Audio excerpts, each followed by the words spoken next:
नमस्कार, मेरा नाम ज्ञानेश्वर है और आपने देखना शुरू किया है लाइव सिटीज। मेरे साथ दिल्ली से जुड़ रहे हैं देश के जाने माने सीनियर जर्नलिस्ट अजीत द्विवेदी जी। और आज हम चर्चा करेंगे, देखिए सुबह सुबह चर्चा कर रहे हैं झारखंड के नतीजों को लेकर। कल झारखंड का नतीजा आया और बीजेपी वाले औंधे मुंह गिर गए, जबकि उम्मीदें इतनी बड़ी थी कि पूछिए मत। महाराष्ट्र को लेकर लोग कंफ्यूज थे, लेकिन झारखंड को लेकर आत्मबल इतना मजबूत था। लेकिन हेमंत सोरेन ने कैसे अपने किले को बचा लिया, और झारखंड में रहने वाले मूल निवासियों ने, देखिए हम यह भी कह सकते हैं कि जिस तरीके से बीजेपी ने प्लान किया था, असम के मुख्यमंत्री हेमंत बिश्व शर्मा और शिवराज सिंह चौहान जिस तरीके से लगे, ऐसा लग रहा था कि झारखंड के बीजेपी नेताओं का कोई भाव ही नहीं है और ये दोनों ही झारखंड पर राज करने आ रहे हैं। तो शुरुआती ट्रेंड तो ऐसा दिख रहा था कि बीजेपी वाले ही आगे जाएंगे, क्योंकि सब प्रकार के बल में आगे थे। लेकिन झारखंड की अस्मिता जग गई और हमने देखा, अजीत जी आप ज्यादा बेहतर समझते हैं झारखंड की, 2019 से भी बेहतर करके दिखा दिया हेमंत सोरेन ने। जबकि उन्हें बर्बाद करने को, खत्म करने को भाजपा ने क्या क्या नहीं किया, जेल तक भेजा। लेकिन 2019 से भी ज्यादा अच्छे नतीजे। और इसमें कल्पना सोरेन की भूमिका, वह देखिए राबड़ी देवी नहीं निकली। जब हेमंत सोरेन जेल गए, चंपई सोरेन को मुख्यमंत्री बनाया गया, चंपई सोरेन को जब हटाया गया और हेमंत सोरेन फिर से बने, चंपई सोरेन को बीजेपी ने ले लिया और लगा कि झारखंड को फतह ही कर लेंगे। लेकिन हेमंत सोरेन में हमने यह देखा कि शिबू सोरेन आ गए। उन्होंने अपने चेहरे का हाव भाव और भंगिमा, तो झारखंड की अस्मिता, क्योंकि मैं एक दिन के लिए झारखंड गया था, तो जो बड़े लोग हैं, जो मूल निवासी नहीं हैं, वे बीजेपी बीजेपी कर रहे थे। लेकिन जो मूल निवासी हैं वह कह रहे थे नहीं, झारखंड हमारा है और ये बाहर से आए हुए लोग राज करना चाह रहे हैं। तो धन बल को और शासन बल को धक्का दे दिया झारखंड में। तो इन नतीजों को जो कल आया है उसे किस रूप में देखते हैं अजीत जी? क्योंकि देखिए झारखंड तो हमारा भाई ही है, हम बिहार वाले के लिए, और मूल रूप से तो बिहार ही है। झारखंड बीजेपी कब्जा नहीं कर पाई। देखिए ज्ञानेश्वर जी, झारखंड का चुनाव जो है, झारखंड के चुनाव नतीजे बहुत बड़ा मैसेज देने वाले चुनाव नतीजे हैं। बहुत बड़ा मैसेज देने वाले चुनाव नतीजे हैं भारतीय जनता पार्टी के लिए, अपोजिशन के अलायंस के लिए और भारतीय जनता पार्टी के सहयोगियों के लिए भी, ओवरऑल पॉलिटिक्स के लिए भी। अगर सबसे बड़े और सबसे बड़ा पॉलिटिकल ट्रेंड जहां आपने कहा, हम लोग उसी से शुरू करें कि हेमंत सोरेन को गिरफ्तार किया गया, उनको जेल भेजा गया। ये इसी साल की बात है, सब कुछ इसी साल में हो गया। जनवरी के आखिर में उनको गिरफ्तार किया गया, वो जेल गए और चंपई सोरेन को उन्होंने मुख्यमंत्री बनाया। वो बिल्कुल उस समय विधायक नहीं थी, लेकिन चाहते तो बना ही देते, बना ही सकते थे। भाई उनके विधायक थे, उनको भी बना सकते थे। लेकिन उन्होंने पार्टी के सबसे पुराने जो लॉयलिस्ट थे पार्टी के, अपने पिताजी के, चंपई सोरेन को मुख्यमंत्री बनाया। वो दूसरा ट्राइब्स है, हो ट्राइब्स होता है जो कोल्हान के इलाके में, मतलब जमशेदपुर चाईबासा के इलाके में जिस ट्राइब्स का कंसेप्ट है, उसके नेता है, उनको मुख्यमंत्री बनाया। तो एक उस समय बड़ा पॉजिटिव मैसेज गया, बड़े पॉजिटिव उसके साथ वो गए, वो ये कहते हुए गए कि हम डर नहीं रहे, हमको जबरदस्ती फंसाया जा रहा है, जबरदस्ती हमको एक ऐसे आरोप में गिरफ्तार किया जा रहा है जिसका हमारा कोई लेना देना नहीं। और पहली बार हम लोगों ने देखा कि राजभवन में गिरफ्तारी हुई। राजभवन में गिरफ्तारी हुई, बताइए, राजभवन में इस्तीफा, वो ईडी अपनी गाड़ी में लेकर के गई, वहां इस्तीफा हुआ, वहां गिरफ्तारी हुई। तो इन सब का बड़ा मैसेज गया, एक ऐसा मैसेज गया कि उनके प्रति अपने आप सहानुभूति हो गई। उन्होंने जब वो जेल से छूट करके आए तो उन्होंने इनको, चंपई सोरेन को हटा दिया। तब ऐसा लगा कि चंपई सोरेन का हटना कुछ नुकसान करेगा हेमंत सोरेन को, लेकिन ऐसा कुछ नहीं हुआ। चंपई सोरेन अपनी सीट जीत गए, लेकिन उनके सुपुत्र बाबूलाल सोरेन घाटशिला से चुनाव लड़े थे, वो नहीं जीत सके, वो चुनाव हार गए। तो खैर वो चंपई सोरेन का अपना, और वो जो इलाका है उनका सरायकेला का, इसका आशय तो ये हुआ ना अजीत जी कि देखिए झारखंड के लोगों ने यह माना कि हेमंत सोरेन ने गद्दारी नहीं की, हेमंत सोरेन और शिबू सोरेन के साथ दूसरों ने गद्दारी कर दी जिन पर विश्वास किया गया था। हाँ, तो ये मैसेज पहले दिन से चला गया, ये मैसेज पहले दिन से चला गया। जब भी कोई नेता आपको मुख्यमंत्री बनाता है, देखिए ये गद्दारी की बात आज तक राजनीति चल रही है ना। तमिलनाडु में तो गद्दारी नहीं की, जयललिता ने जब बनाया पनीर सेल्वम को और पलानीस्वामी को, वो बनते थे और जब आती थी वो तो उनके लिए गद्दी छोड़ते थे लोग। यहाँ तो नहीं हुआ, यहाँ आप नेता बनने लगे, जबकि नेता हेमंत सोरेन है, स्वीकार्य नेता हेमंत सोरेन है, और उन्होंने आपको बैठाया था, आपको मुख्यमंत्री बनाया था। ये अपने आप में बहुत बड़ा सम्मान है। देखिए आज भी नीतीश कुमार तो नीतीश कुमार ही है ना। उन्होंने जीतन राम मांझी को बनाया तो नीतीश कुमार तो छोटे नहीं हो गए ना। जीतन जो भी कंट्रोवर्सी हुई उसमें नीतीश कुमार छोटे नहीं हुए। तो वो ये सरायकेला में यही हुआ, वो जीत गए अपने, चूंकि उसमें आदित्यपुर का इलाका आता है। आप भी जमशेदपुर गए थे, जो जहां है वो शहर का जो इलाका है, जहां बड़े लोग थे, वो शहर का इलाका, उसमें 75-80 हजार वोट आता है आदित्यपुर का। उसके सहारे चुनाव वहां वो जीत गए बीजेपी के टिकट से। लेकिन हेमंत के ने जो आदिवासी अस्मिता जगाई, जब वो जेल गए तो उससे उनके प्रति जो सहानुभूति हुई। और उसके पहले बीजेपी ने जब से नॉन ट्राइब्स पॉलिटिक्स शुरू की थी 2014 में, उसने जब वोट किए, जब उन्होंने मुख्यमंत्री बनाया था रघुवर दास को, नॉन ट्राइब्स को। हालांकि बीजेपी उस पॉलिटिक्स पर भी अड़ी नहीं रही, टिकी नहीं रही। इस बार तो उसने बाबूलाल मरांडी को ही प्रदेश अध्यक्ष बना करके और आगे करके चुनाव लड़ा। लेकिन सभी आदिवासियों में, झारखंड में जो आदिवासी हैं, जितना जातीय समीकरण बिहार में ही है उतना ही झारखंड में भी है। तो संथाल आदिवासी हैं, उरांव आदिवासी हैं, मुंडा आदिवासी हैं, हो आदिवासी, ये सब अलग अलग वोट करते थे। लेकिन जब जैसे नॉन ट्राइब सीएम बनाया बीजेपी ने, सारे आदिवासी एक हो गए और सब एक प्लेटफॉर्म पर आ गए, सब जेएमएम को वोट करने लगे, सबने शिबू सोरेन और उनके बेटे को नेता मान लिया। तो एक तो आदिवासी सारे एकजुट हो गए। और उसके साथ जो उन्होंने लोक लुभावन घोषणाएं की, लोक लुभावन योजनाएं बनाई, जब वो जून में जेल से छूट करके आए और दोबारा मुख्यमंत्री बने हेमंत सोरेन, तो उन्होंने समझ लिया कि जो योजनाएं हैं, जैसे लाडली बहना योजना मध्य प्रदेश की हो, या लड़की बहन जो योजना महाराष्ट्र में शुरू हुई थी, महतारी बंधन छत्तीसगढ़ में, तो उनको लगा कि इस तरह की योजना शुरू करनी चाहिए। देखिए, और इसकी शुरुआत करता कौन है? इसकी शुरुआत करने वाले, महिला को एक कॉन्स्टिट्यूएंसी के रूप में डेवलप करने वाले नीतीश कुमार है। सबसे पहले नीतीश कुमार ने ये रास्ता दिखाया कि महिलाएं एक वोट बैंक हो सकती हैं। तो हेमंत सोरेन ने उनके लिए एक मैया सम्मान योजना शुरू की, और मैया सम्मान योजना के तहत 1100 रुपया महीना उनके खाते में जाने लगा। तो आपको पता है बिहार झारखंड कोई अलग नहीं है, आर्थिक सामाजिक एक ही जैसा तस्वीर है वहां। तो जो गरीब महिलाएं हैं, जंगल और पहाड़ में रहने वाली, उनके लिए 1100 रुपए की रकम बड़ी रकम होती है, बड़ी रकम होती है। हाँ, उनके 1100 रुपया उनके खाते में आने लगा। अनाज तो मिल ही रहे उनको, अनाज, शौचालय, मकान, इन सब के पैसे मिल रहे, 1100 रुपया मंथली आने लगा। तो एक स्वायत्तता होती है। देखिए वहां की आदिवासी महिलाएं, गरीब महिलाएं स्वायत्त हैं, मेहनत करती हैं, वो जंगल में जाती हैं, लकड़ी काटती हैं, वो 10 तरह के काम करती हैं अपने। तो उनको 1100 रुपया आना, एक देना, उनको और इंपावर किया हेमंत सोरेन ने। फिर बिजली के बिल माफ कर दिए उन्होंने। अच्छा, जो पहले फेज का 43 सीट का चुनाव था 13 नवंबर को, उसके एक रात पहले 12 नवंबर की रात को उन्होंने 1100 रुपया अकाउंट में डलवाया, 12 नवंबर की रात, और अगले दिन सुबह वोटिंग थी। तो उसका एकदम स्वाभाविक रूप से असर हुआ कि पहले चरण में 5% ज्यादा महिलाओं ने वोट किया, 64% पुरुषों ने वोट किया, तो 69% महिलाओं ने वोट किया। तो वो साफ साफ नतीजों में परिलक्षित हुआ। कल जो नतीजे आए उसमें साफ साफ दिखा कि महिलाओं ने, अच्छा, महिलाओं के साथ जो कनेक्ट हुआ उसमें एक बड़ा रोल कल्पना सोरेन ने निभा दिया। जब हेमंत सोरेन जेल गए तो कल्पना सोरेन मुख्यमंत्री नहीं बनी, लेकिन पार्टी के स्टार कैंपेनर के तौर पर वो इमर्ज कर गई।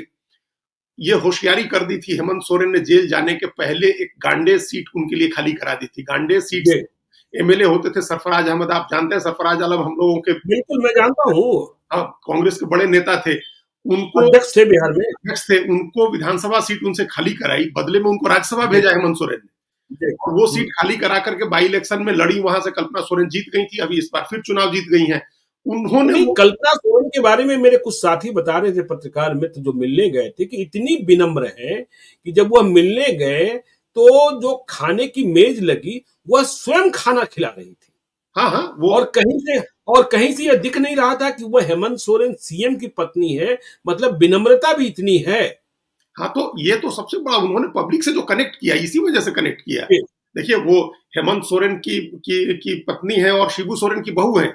झारखंड को रहने वाले शिबू सोरेन वहां के सबसे बड़े आदिवासी नेता, कई बार मुख्यमंत्री रहे, केंद्रीय मंत्री रहे, लेकिन वो उन्होंने कनेक्ट किया एकदम पब्लिक में उस तरह से, जो एक सामान्य आदिवासी महिला जिस तरह से महिलाओं के साथ जाकर के जो विमेन सिस्टरहुड होता है वो उन्होंने बताया, बहनापा जो बनाना होता है वो महिलाओं के बीच जाकर के उन्होंने बनाया। जब उनके पति जेल में थे तब भी एक सहानुभूति हुई, और उनके आने के बाद भी कि एक एम्पावर्ड लेडी जो इंजीनियर है, अंग्रेजी बोलती है, उनकी सबसे बड़ी खासियत है वो अंग्रेजी भी बोलती हैं, हिंदी बोलती हैं, उड़िया बोलती हैं, संथाली बोलती हैं, मुंडारी भी वो सीख ही लेंगी, थोड़ा बहुत बोलती हैं। तो 5-6 भाषाएं जानती हैं, पब्लिक से कनेक्ट था और महिला थी, तो महिलाओं के सम्मान की योजना शुरू हुई और वो शुरुआत करने एक महिला नेता कल्पना सोरेन आगे थी, तो वो महिलाओं के साथ कनेक्ट जेएमएम का हो गया। आदिवासी के साथ पहले से कनेक्ट था, क्योंकि जो नॉन ट्राइब्स पॉलिटिक्स बीजेपी ने की थी उसने आदिवासियों को एक प्लेटफॉर्म पर ला दिया था, जो पहले अलग अलग प्लेटफॉर्म पर थे। संथाल आदिवासी जेएमएम को वोट करते थे, लेकिन उस तरह से हो और उरांव और मुंडा नहीं करते थे। तभी शिबू सोरेन मुख्यमंत्री रहते, बाई इलेक्शन हार गए थे दक्षिणी छोटानागपुर की तमाड़ सीट से, क्योंकि वहां दूसरे आदिवासी रहते हैं। अब वो चीज खत्म हो गई, आदिवासी एक प्लेटफॉर्म। लेकिन इसमें राजा पीटर हार गए। हाँ, जिन्होंने मुख्यमंत्री हराया था, वो राजा पीटर जिन्होंने शिबू सोरेन को सीएम रहते हराया था, इस बार हार गए। उनके विकास मुंडा जो वहां के जो पहले सिटिंग एमएलए थे, उन्होंने हरा दिया उनको। तो अब क्या है कि वहां का भी मुंडा आदिवासी जो है, वो संथाल परगना, दक्षिणी संथाल परगना की सीट है, वो वहां मुंडा और उरांव आदिवासी हैं दक्षिणी संथाल परगना में, उन्होंने भी जेएमएम को वोट दिया। और कोल्हान के हो आदिवासियों ने भी जेएमएम को वोट दिया और संथाल आदिवासियों ने भी जेएमएम को वोट दिया।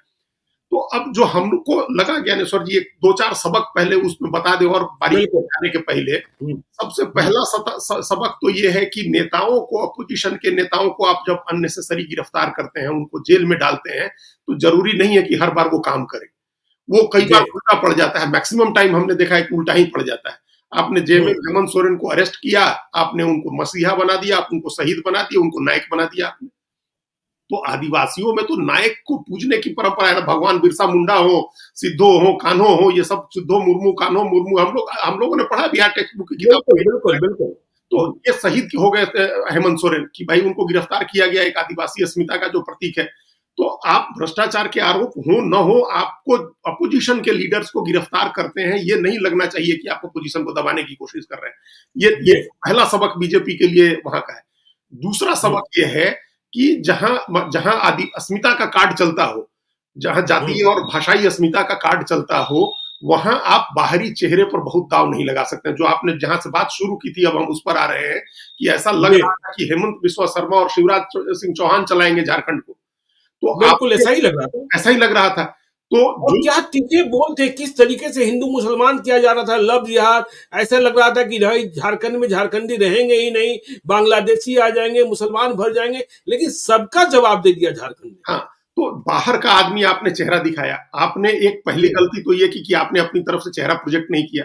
जब हेमंत सोरेन का चेहरा प्रोजेक्टेड है, हेमंत सोरेन सीएम के दावेदार के तौर पर लड़ रहे हैं, उनकी पत्नी कल्पना सोरेन कैंपेन लीड कर रही है, तो आपकी तरफ से कौन है चेहरा? आपकी तरफ से कोई चेहरा नहीं था।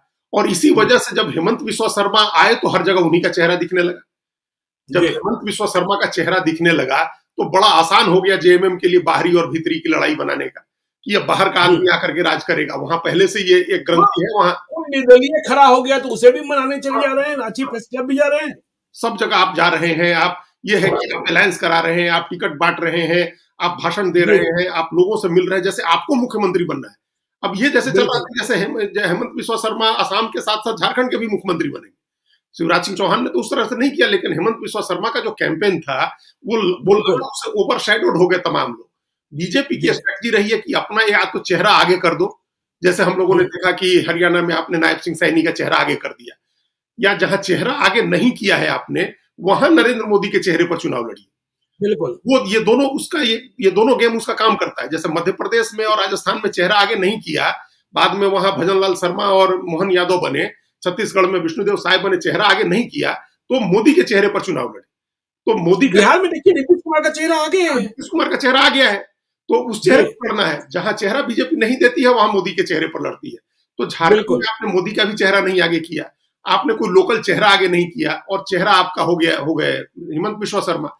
तो बाहरी का जहां अस्मिता की राजनीति होती है, यही अस्मिता का कार्ड ममता बनर्जी ने खेल करके बांग्ला अस्मिता में बीजेपी को हराया था। तो जहां अस्मिता का मामला चलता हो, भाषाई अस्मिता का, भाषाई पहचान का, वहां बाहरी चेहरे को पीछे रखना चाहिए, बड़ा चेहरा आपको पेश करना चाहिए। ये बीजेपी के लिए दूसरा सबक है। तीसरा सबक है कि आप बहुत ज्यादा डिवाइसिव एजेंडा चलाएंगे। हिंदू मुस्लिम का इमोशनल रिटोरिक एक लेवल तक तो ठीक है, सटल तरीके से आप करते हैं वो ठीक है, बारीक तरीके से आप करते हैं वोट लेने के लिए वो ठीक है। जैसे प्रधानमंत्री ने कहा एक रहेंगे तो सेफ रहेंगे, महाराष्ट्र में ये नारा बहुत चल गया उनका। बिल्कुल, लेकिन जिस तरह के भाषण यहाँ हुए, जो आपने अभी कहा झारखंड में हुए कि रोटी बेटी माटी का मुद्दा आपने बनाया, यहाँ तक कहा गया कि आपकी बेटी छीन लेंगे लोग, ये जमाई टोला बन गया, मुसलमान आकर के वो आदिवासी महिलाओं से शादी कर रहे हैं, आदिवासियों की आबादी इतनी कम हो गई संथाल परगना में। तो ये इस तरह का जो नैरेटिव चला उसका वो बहुत ज्यादा हो गया, वो थोड़ा कम याद है ना, याद है ना 2015 में अश्वमेध रथ कैसे नीतीश कुमार ने रोका था, और केवल एक बात, डीएनए को चुनौती दे दी थी। हाँ। नीतीश कुमार के डीएनए को और बिहार के डीएनए को। और इसके बाद प्रधानमंत्री की कितनी सभाएं हुई थी, अमित शाह की कितनी सभाएं हुई थी, गौ माता तक आप चुनाव को ले गए थे। लेकिन इसके बाद भी किस तरीके से हारे थे नीतीश कुमार और लालू यादव और कांग्रेस से, यह गवाह है ना कि बिहार झारखंड हिंदू मुस्लिम बहुत बर्दाश्त नहीं करता है। नहीं करता, कहीं भी आप किस ओवरडोज कर दिया आपने। बिहार में भी आपको ध्यान होगा, हमको लगता है पश्चिमी चंपारण या पूर्वी चंपारण में ही ये भी कहा गया था अंत में चौथे पांचवें चरण में आकर के कि अगर हम यहाँ हारेंगे तो पाकिस्तान में पटाखे फूटेंगे। तो आप पाकिस्तान ले आते हैं, वो एक सर्टेन लेवल तक तो ठीक है, पोलराइज कराने के लिए, कंसोलिडेट कराने के लिए। शाहनवाज हुसैन कैसे हारे थे, याद है ना? शाहनवाज हुसैन कैसे हारे थे? हाँ, वही हार गए, जीता हुआ चुनाव। उस समय पूरी आंधी चल रही थी, लहर थी, और हम तो भागलपुर में प्रधानमंत्री की सभा देख करके आए थे 2014 में, और हमने कहा था कि शाहनवाज जी जीत रहे हैं, लेकिन 10,000 वोट से चुनाव हार गए, क्योंकि उस समय एक बयान ऐसा आया जिसकी वजह से सब उसके बाद की सारी सीटें हार गए। तो बयान जो होते हैं कई बार उस पर आपको कंट्रोल रखना चाहिए। अभी इस बार हम लोगों ने देखा बिहार के चुनाव में एक दो बयान बाद में जो आए, उसने कैसे आरजेडी की मदद करके आखिरी चरण में। तो इन सब चीजों पर एक इमोशनल रिटोरिक एक लेवल विधानसभा के चुनाव में, दिल्ली विधानसभा के चुनाव में देश के गद्दारों को गोली मारो, और फिर क्या हुआ था, अरविंद केजरीवाल ने क्या कर दिया था। ठीक बात है। तो उस एक सीमा तक ठीक है, उस सीमा से ज्यादा नहीं, तो वो सीमा से ज्यादा हो रहा था। ये भी बीजेपी के लिए एक सबक है कि इस तरह का रिटोरिक, इस तरह की बातें, आपको विभाजनकारी बातें एक सीमा से ज्यादा नहीं ले जानी चाहिए। ये तो बीजेपी के लिए सबक है। दूसरा ये सबक उनको ये लेना चाहिए है कि कई बार ऐसा होता है, जो हमको जानकारी है ज्ञानेश्वर जी, एक नया प्लेयर वहां बीजेपी ने ही लगभग खड़ा किया, जयराम महतो। और जयराम सुदेश महतो चुनाव हार गए, जयराम महतो चुनाव जीत गए। सुदेश महतो पूरी पार्टी ही लगभग खत्म हो गई। खत्म हो गई। हाँ, और उसकी जगह इमर्ज कर गए जयराम महतो। तो पहले ये लगा कि जयराम महतो वोट काट लेंगे जेएमएम का, क्योंकि जो खान का वोट होता है, महतो का वोट है, वो ट्रेडिशनली जेएमएम का वोट रहा है।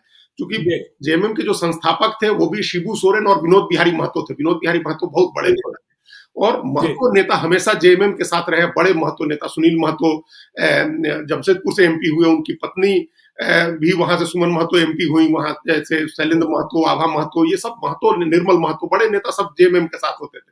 तो बीजेपी को लगा कि महतो वोट हमको नहीं आता है, तो जेएमएम से डिवाइड करवा देंगे, और कुछ वोट सुदेश महतो का कटेगा, तो सुदेश महतो भी काबू में रहेंगे। आप सोचिए किस तरह की प्लानिंग होती है, और ये प्लानिंग आपकी उल्टी पड़ गई। अब जनता तो इस तरह से आपके स्विच दबाने से थोड़ी बदलती है और वोट देती है।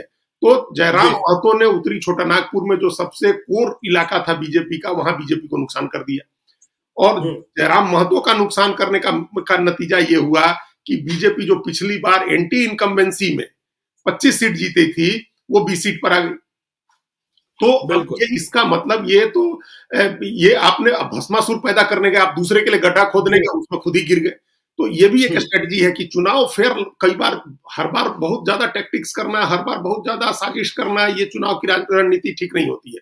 आप सीधे सीधे अपने मुद्दे पर, आप ओपोजिशन में थे, सरकार की विफलता का मुद्दा उठाते, तो सरकार की विफलता का मुद्दा नहीं है, सरकार जनता के लिए काम नहीं कर रही है, ये मुद्दा नहीं है, सरकार विकास के काम कर रही है, ये मुद्दा नहीं है।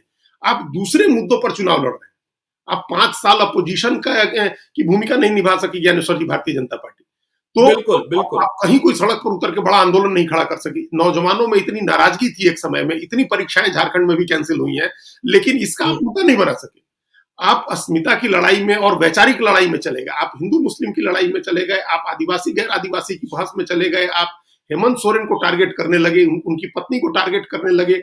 ये चुनाव ये नहीं चलता है। लोगों ने चुनाव के बीच में सोशल मीडिया पर हमने देखा कि हेमंत सोरेन और उनकी पत्नी की बहुत पहले की तस्वीर, कहीं छुट्टी मनाते हुए तस्वीर, उसको वायरल कर रहे थे लोग, और ये बता रहे थे कि देखिए ये लोग कितना मौज कर रहे हैं। भाई वो आदिवासी है तो मौज नहीं करेगा, उसके पिताजी मुख्यमंत्री, साधारण आदमी है। तो इस बात का तो आदिवासियों में एक मैसेज गया कि हम कुछ भी करते हैं तो इन लोगों को लगता है कि हमको ये नहीं करना चाहिए। तो ये सब जो तमाम चीजें थी, और अलायंस जो सबसे अच्छा जो हाँ, उसी बिंदु पर हम आ रहे थे कि देखिए हेमंत सोरेन ने केवल झामुमो नहीं, आरजेडी की नैया पार करा दी। और कांग्रेस की नैया भी फिर से पार करा दी। कांग्रेस के कितने पुराने पुराने नेता चुनाव जीत गए, मैं देखकर आश्चर्य कर रहा था। राधा किशन किशोर भी चुनाव जीत गए। बिल्कुल, बताइए, राधा किशन किशोर पहले नीतीश कुमार की पार्टी के नेता थे, अब वो उस समय बड़े पुराने नेता और बीच में एकदम बियाबान में थे, लेकिन अब इस बार वो भी चुनाव लड़े, छतरपुर से चुनाव जीत गए, वो भी सुरक्षित सीट से चुनाव लड़े और जीत के कांग्रेस में जाकर के लड़े थे। तो ये जो अभी हमने वही अलायंस का जो बनाया हेमंत सोरेन ने, तो पहले ऐसा लग रहा था कि हेमंत सोरेन चूंकि लोकसभा चुनाव में अच्छा परफॉर्म किया है, उन्होंने 3 सीटों पर चुनाव जीते हुए हैं, तो ज्यादा विधानसभा सीटें मांगेंगे और अलायंस मुश्किल होगा। लेकिन हेमंत ने कोई सीट की मारामारी नहीं की। 40 ही सीट हमारी बन रही है, 41 सीट ही बन रही है, बल्कि कांग्रेस और आरजेडी ने ज्यादा सीटों के लिए मारामारी की। तेजस्वी यादव उठ करके आ गए कि हमको 8 सीट चाहिए, नहीं तो हम चुनाव नहीं लड़ेंगे, हमको 8 सीट चाहिए। तो वो उनको भी मनाया। हेमंत सोरेन ने रात में उनको 11 बजे उस कांग्रेस के नेताओं ने फोन किया, फिर हेमंत सोरेन ने खुद पर्सनली बात की तेजस्वी यादव से और उनको मनाया।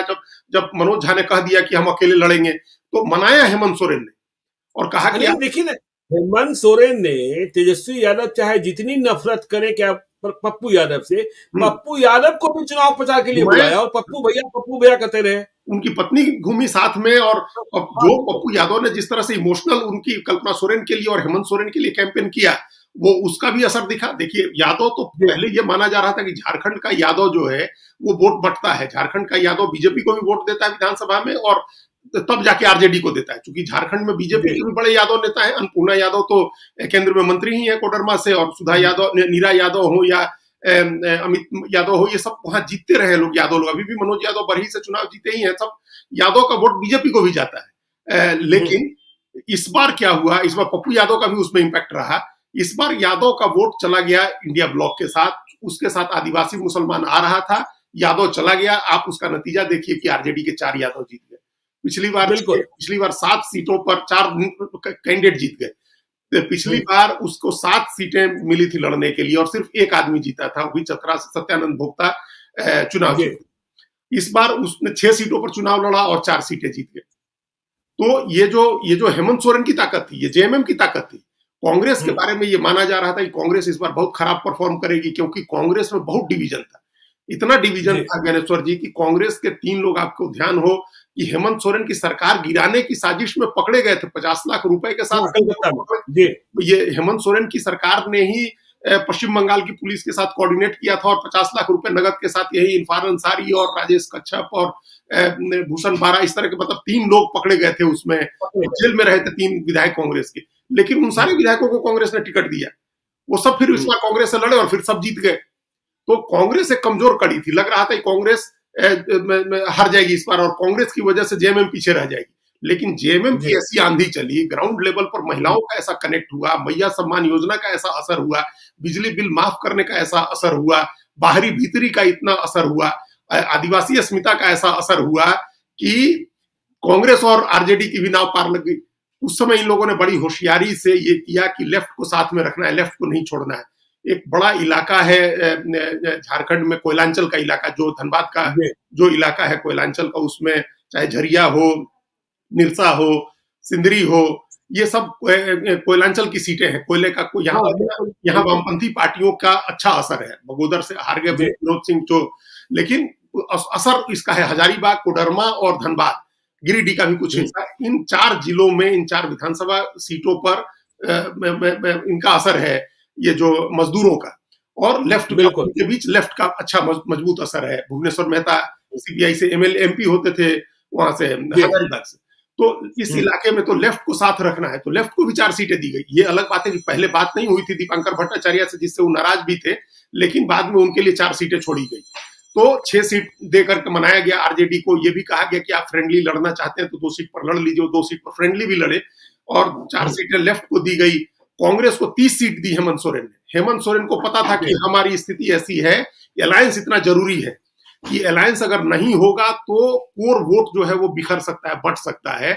और आप देखिए इसका एक अलग बात हो जाएगी, लेकिन अभी आप उत्तर प्रदेश की 9 सीटें देखिए जिन पर बाई इलेक्शन हुआ है। बिल्कुल 8 सीटें जीती है बीजेपी, जिसमें 2 सीटें ऐसी है कुंदरकी और मीरापुर, जो किसी हाल में नहीं जीत सकती थी बीजेपी। कुंदरकी सीट पर तो ज्ञानेश्वर जी 65% मुस्लिम आबादी है, वो सीट बीजेपी जीत गई।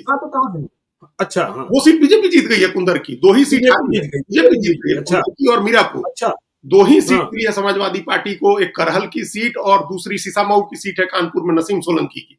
बाकी बताइए। और मीरापुर हार गए, इसलिए हार गए कि कांग्रेस से अलायंस नहीं किया समाजवादी पार्टी ने।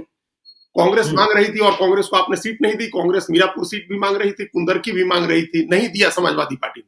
तो बाद में कांग्रेस ने कहा कि हम लड़ेंगे ही नहीं।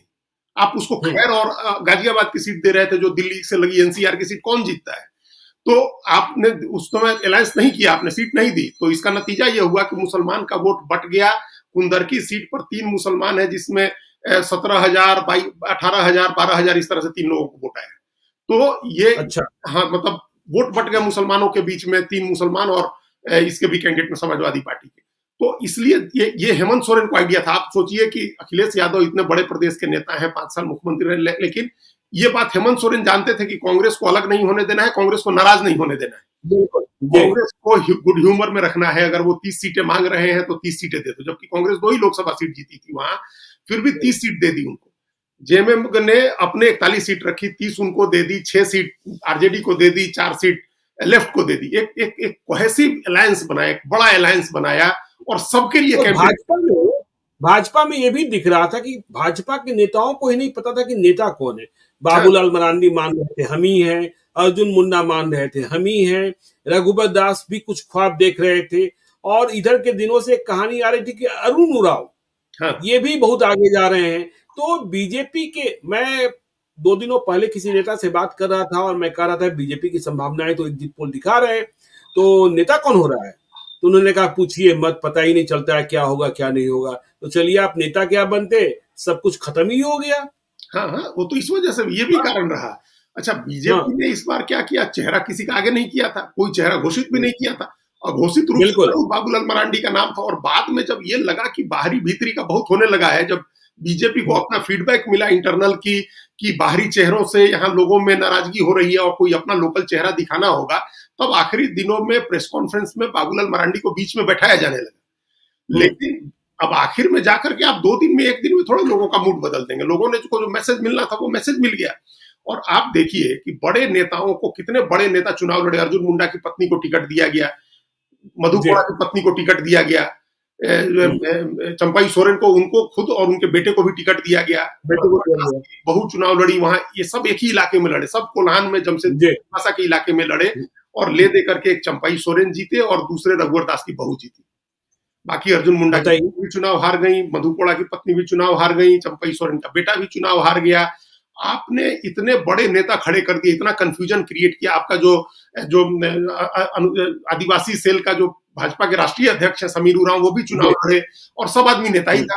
आपने कहा ना, अरुण उरांव जो आईपीएस, पूर्व IAS थे, वो लड़ रहे थे, समीर उरांव नेता थे। तो इतने नेता हो गए और कुछ क्लियर किया नहीं बीजेपी ने। तो सब आदमी सब अपने अपने सीट पर अड़े रहे, और किसी ने हेमंत सोरेन की जो आंधी चल रही थी, जो अंडर करंट था, उसको रोकने के लिए आपने कुछ नहीं किया। आपको उसका अंदाजा ही नहीं था। अंदाजा ही नहीं लगा आपको कि आप क्या क्या मिस्टेक आप कर चुके। आइडेंटिटी झारखंड की जो आंधी है अजीत जी, वह बिहार के विपक्ष को क्या सलाह देती है? यही सबसे बड़ी सलाह है। हम अभी उसी पर आ रहे थे हम कि अब तो चुनाव बिहार में होना है, और ये उसमें हम लोगों ने चर्चा की थी कि अब जैसे रैप अप होगा चुनाव महाराष्ट्र और झारखंड का, और उसके पहले मशीनरी चालू हो गई है बिहार की बीजेपी। लेकिन अब इसका एकदम मैसेज तेजस्वी यादव को लेना चाहिए हेमंत सोरेन से। हम लोग कितनी बार कहे कि उनको किस किस से सीखना चाहिए है। वो हेमंत सोरेन के सामने बच्चों की तरह रूठ रहे थे जाकर के 8 सीट के लिए। उनको पता ही नहीं था कितना बड़ा स्टेक पर लगा हुआ है, कितनी बड़ी चीज दांव पर लगी हुई है, और इतना मैच्योर किया हेमंत सोरेन ने। कोई नाराजगी, वो कह देते कि आप लड़ जाइए तो कुछ नुकसान नहीं होता, हेमंत सोरेन को कोई नुकसान नहीं होने जा रहा था। फिर भी हेमंत सोरेन ने उनको भी मनाया। तो आज की तारीख में यह है कि आप अपना अलायंस कितना बड़ा करते हैं, कितना बड़ा सामाजिक समूह आप जोड़ते हैं। देखिए जिस तरह से यहाँ उनके बारे में है, तेजस्वी यादव के बारे में कि मुस्लिम यादव का समीकरण है, वैसे ही झारखंड में है कि आदिवासी मुस्लिम का समीकरण है हेमंत सोरेन का। लेकिन वो आदिवासी मुस्लिम के समीकरण पर डिपेंडेंट नहीं रहे। उन्होंने दलितों को किस तरह से साधना है, महिलाओं को किस तरह से साधना है, अगली जातियों को किस तरह से अपने साथ लेना है, सहयोगी पार्टियां जो जिसके पास जो भी थोड़ा वोट है, चाहे वो लेफ्ट का हो या आरजेडी का हो, उसको भी कैसे साथ रखना है, इस पर ध्यान दिया उन्होंने। एक कॉम्प्रिहेंसिव अच्छा गठबंधन बनाया और उसको सीमेंटेड किया। गठबंधन पूरे 5 साल बना रहा। सरकार में जेडी आरजेडी का एक ही एमएलए जीता था पिछली बार, उसको भी उन्होंने मंत्री बनाया, कैबिनेट मंत्री बना करके रखा उन्होंने। तो ये चीज होती है कि आप बड़ी पार्टी में, कितनी बार कोशिशें हुई कि हेमंत सोरेन की सरकार को गिरा दें, लेकिन हेमंत सोरेन ने बचाए रखा अपने को। ये एक चीज भी उनके पक्ष में गई, जो उस समय हम पहले कह रहे थे, और जो चीज छूट गई थी हम लोगों से, वो एक चीज आपने अच्छा याद दिलाया कि कम से कम 6 बार एफर्ट किया गया सरकार गिराने का। महाराष्ट्र से लोग आ रहे हैं जी, तो असम से आ रहे हैं योद्धा, दिल्ली से आ रहे हैं, और एमएलए खरीद लिए गए, एमएलए इस रिसोर्ट में रखे गए हैं। इन लोगों को लगा, जब राष्ट्रपति के चुनाव में कांग्रेस के विधायकों ने वोट किया बीजेपी की कैंडिडेट द्रौपदी मुर्मू को, तो बीजेपी को लगने लगा कि अब तो हम पार्टी ही तोड़ देंगे कांग्रेस। भाई वो अस्मिता का मामला था, वो एक आदिवासी महिला मुख्यमंत्री आदिवासी महिला राष्ट्रपति का चुनाव लड़ रही थी, जो उस झारखंड प्रदेश की गवर्नर रही है, इसलिए लोगों ने वोट किया था। तो उसको आपने गलत मतलब निकाला। महाराष्ट्र के भी लोग फेल हुए, असम के लोग भी फेल हुए, पैसे पकड़े गए, मुकदमे हुए, अरेस्ट हुए लोग, लेकिन सरकार नहीं गिरी हेमंत सोरेन की। और जितनी बार ऐसा एफर्ट लिया गया सरकार गिराने का, उतनी बार सहानुभूति मजबूत होती गई लोगों की, कि देखिए एक आदमी है आदिवासी, उसको गिराने की कोशिश हो रही है। तो ये सब चीजें भी बीजेपी के लिए नुकसान हुई। तो हम लोग बिहार की जो बात कर रहे थे, उसमें तेजस्वी यादव को, कांग्रेस को भी, लेफ्ट को भी अब बैठना चाहिए ड्रॉइंग बोर्ड पर, अभी से बैठना चाहिए, क्योंकि अलायंस को सीमेंटेड होने में समय लगता है। आज से 5 महीना पहले झारखंड में अजीत पवार कुछ काम नहीं कर पाए थे बीजेपी के लिए, लेकिन आज वो काम करके बीजेपी के लिए, आज खुद भी जीते और बीजेपी की भी मदद की उन्होंने। इसलिए क्योंकि 1 साल लगा, 1.5 साल लगा सीमेंटेड होने में अलायंस को, लोगों तक मैसेज जाने में। तो पहले से आपका अलायंस है वहां पोजीशन का, उसको सीमेंटेड करिए, ग्राउंड लेवल पर नीचे रैलियां कराइए, नीचे सभाएं कराइए, लोगों के बीच में पहुंचिए जाकर के, जो अब नीतीश कुमार करने जा रहे हैं, उस तरह से सभाएं या पंचायत के स्तर पर जाइए, अलायंस दिखाइए कि मुकेश सहनी के साथ, खाली तेजस्वी यादव मुकेश सहनी के घूमने से नहीं होगा, कांग्रेस का जो नेता है आप उनको भी साथ में घुमाइए, लेफ्ट का जो नेता है उसको भी साथ में घुमाइए, उनके साथ ग्राउंड लेवल पर मैसेज करिए, अलायंस पक्का करिए, सबसे बड़ी बात है। और सीट बंटवारा समय से पहले करिए, आखिरी समय तक मत लटकाइए। जैसे अभी महाराष्ट्र के प्रदेश अध्यक्ष कलप रहे थे 3-4 दिन पहले, उन्होंने कहा कि हम लोगों से गलती हो गई कि 2 महीना तक सीट बंटवारा लटकाए रह गए। तो अब गलती, अब क्या चिड़िया चुग गई खेत, अब क्या गलती का आप अंदाजा लगा रहे हैं। तो दूसरे लोग सीखे कि तालमेल पहले हो जाए, सीट बंटवारा पहले हो जाए, कैंडिडेट की घोषणा भी पहले आप कर दें, उसको कहें जमीन पर जाकर के लड़े, उसके बिना नहीं संभव। नीतीश कुमार बीजेपी के साथ लड़ाई, वहां तो हेमंत सोरेन थे, यहाँ तो नीतीश कुमार जैसा आदमी है, नीतीश कुमार के सामने तो आपकी और कोई हैसियत नहीं बनती। तो अच्छा, एकदम बिहार की तरह, जैसे अभी बाई इलेक्शन चारों नीतीश कुमार की पार्टी जीती, झारखंड में पहले जितने बाई इलेक्शन हुए थे, एक को छोड़ के सारे बाई इलेक्शन हेमंत सोरेन ने जीते थे, तो लगातार कंसोलिडेट कर रहे थे वो अपनी पोजीशन।